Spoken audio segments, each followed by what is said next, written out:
नमस्कार दोस्तों, मैं राजस्थान बोल रहा हूं। कल आपने सुनी कांग्रेस के अल्पमत में आने की कहानी।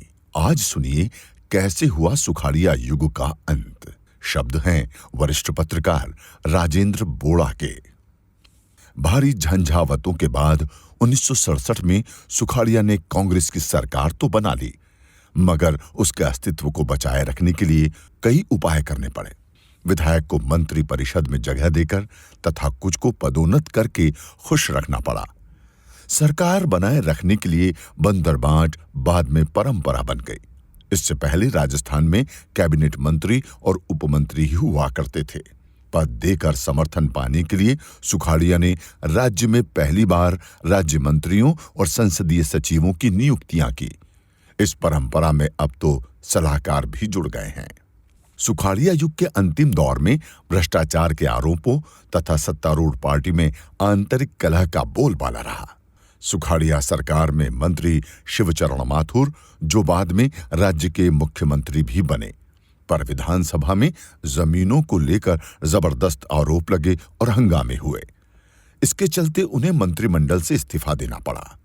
अनोखी बात यह रही कि उसके 3 महीने के अंदर ही सुखाड़िया ने माथुर को फिर से अपने मंत्रिमंडल में शामिल कर लिया। लोकतांत्रिक राजस्थान बनने के शुरुआती दौर से ही प्रदेश की राजनीति पर सुखाड़िया का कब्जा रहा। उन्हें राजस्थान में राजनीतिक चुनौती देकर कोई नहीं हटा सका।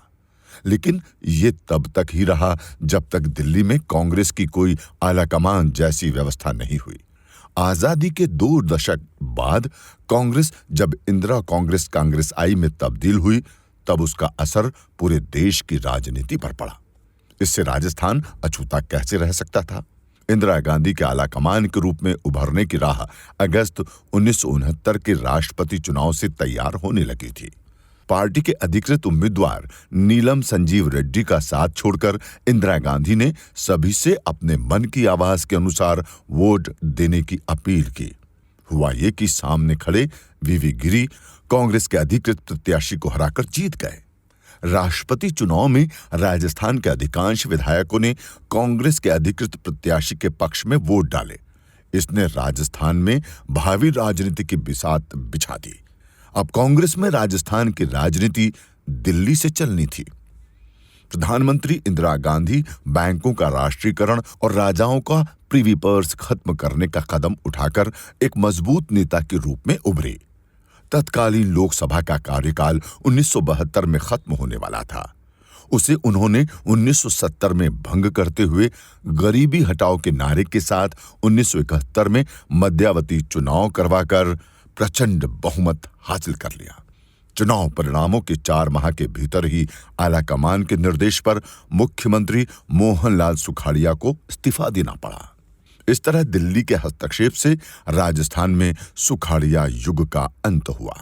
राज्य में सुखाड़िया के उत्तराधिकारी के रूप में सबको आश्चर्य में डालते हुए इंदिरा गांधी ने बरकतुल्लाह खान को चुना। उनके नेतृत्व में हुए 1972 के चुनाव में इंदिरा लहर पर सवार कांग्रेस ने 184 सीटों की विधानसभा में 145 सीटें जीतने का ऐतिहासिक करिश्मा कर दिखाया। 1.5 वर्ष बाद ही बरकतुल्लाह खान का निधन हो गया। बरकतुल्लाह खान के निधन के बाद राज्य की राजनीति में क्या मोड़ आया, सुनिए कल 7वें भाग में।